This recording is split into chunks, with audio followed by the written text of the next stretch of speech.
সকাল সকাল টাটকা মাছের যাত্রা দিয়ে তোমাদের দিনটা শুরু করে দিলাম।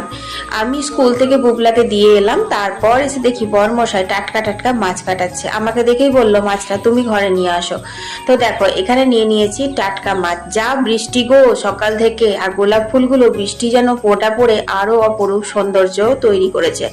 তারপর এদিকে দেখো সজনে গাছের কিরকম ভাবে হনুমানের বড় বড় ডালগুলো ভেঙে দিয়েছে। যাই হোক, হনুমানের দয়ায় দুটি সজনে শাকও পাওয়া গেছে। তো চলো এখানে রান্নাঘরে চলে এসেছি কাজ দিতে। এই দিকে দেখো মানি প্ল্যান্টের জলগুলো পাল্টে নিচ্ছি। এই সপ্তাহে একদিন যদি জলটা পাল্টে তারপর মানি প্ল্যান্ট গুলো ধুয়ে মুছে রাখা হয় না, তাহলে কিন্তু সতেজ থাকে আর পচেও না। এদিকে রান্না কাটা হয়েছে ঝিঙে আলু পোস্ত, ওল সেদ্ধ, আর এই যে হনুমানের দয়ায় সজনে শাক। জানো, সজনে শাকের গাছগুলো ভেঙে দেওয়ার জন্য আমার কিন্তু খুব খারাপ লাগছে, কারণ এই তো বর্ষার পরেই তো সজনে ফুল দেওয়া শুরু হবে, তাই না? তারপরে যে মাছগুলো সব ধুয়ে নিচ্ছি। বর্ষাকালে কিন্তু মাছ ধুয়ে নুন মাখিয়ে রাখতে হয়, তাহলে মাছ অনেকক্ষণ সতেজ থাকে। আর রান্না করার সময় হলুদ দিয়ে ভেজে নিতে হবে। এদিকে ঝিঙে আলু পোস্ত নামিয়ে নিয়েছি। তারপর সজনে শাকটা কিছুই না, ওই তেল পাঁচফোড়ন দিয়ে তারপর অল্প একটু রসুন দিয়ে শাকটা বসিয়ে দিলাম। সজনে শাক কিন্তু এভাবে খেতে বেশ ভালোই লাগে, বুঝলে। আর এদিকে ওল ভাতেটাও মেখে নিলাম লেবুর রস দিয়ে, নুন, কাঁচা তেল, সর্ষে বাটা দিয়ে। নুন হলুদ মাখিয়ে টাটকা মাছগুলি এখন আমি ভেজে নিচ্ছি।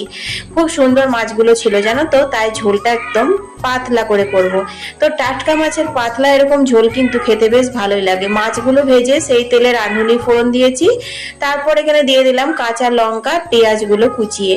তারপর পেঁয়াজগুলো একটু ভালো করে ভেজে নিতে হবে। পেঁয়াজের পরিমাণ একদমই কম দিয়েছি, যেমনটা ফোড়ন দেয় সেই রকম। তারপর নুন হলুদ, অল্প একটু ধনে গুঁড়ো, ব্যাস। জল দিয়ে মশলা কষিয়ে নিয়েছি। তারপর আবারও ঢেলে দিলাম জল। এই ঝোলটা যত পাতলা করবে খেতে কিন্তু ততই ভাল লাগবে। অন্যান্য দিন সবজি দিই, কিন্তু আজকে যেহেতু 2-3টে তরকারি হয়ে গেছে তাই আর সবজি দিইনি। মাছগুলো ডুবিয়ে ওপর থেকে ভালো করে গোলমরিচ গুঁড়ো দিয়ে ফুটতে দিলাম। তারপর এখানে চলে এসেছে আমার কলের জল। কলের জলটা এখন নিয়ে নিচ্ছি। তো বন্ধুরা, এরপর কিন্তু স্নান টান করে বেরোবো হচ্ছে বুবলাকে স্কুল থেকে আনতে যাওয়ার জন্য। তো ফাইনাল লুক আমার আজকের লাঞ্চ মেনুটা তোমাদের সাথে শেয়ার করে দিলাম। রসুন দেওয়া শাকটা কিন্তু খেতে খুব ভালো হয়েছিল। এদিকে বাইরে শুরু হয়েছে ঝমঝমাঝম বৃষ্টি বৃষ্টি বৃষ্টি, তাই মোবাইল নিয়ে গিয়ে আর কিছু ভিডিও করা হয়নি স্কুলে। শুভ সন্ধ্যা বন্ধুরা, আজকে সন্ধ্যার জলখাবার হচ্ছে এরকম ভুট্টা পোড়া। আমি এখন ভুট্টা পোড়াচ্ছি, তারপর সেটাতে লেবু নুন দিয়ে খাওয়া হবে। তোমাদের কার কার ভুট্টা পোড়া খেতে ভালো লাগে আমাকে তাড়াতাড়ি কমেন্টে জানাও তো। আমার তো ভীষণ ভালো লাগে ভুট্টা পোড়া খেতে।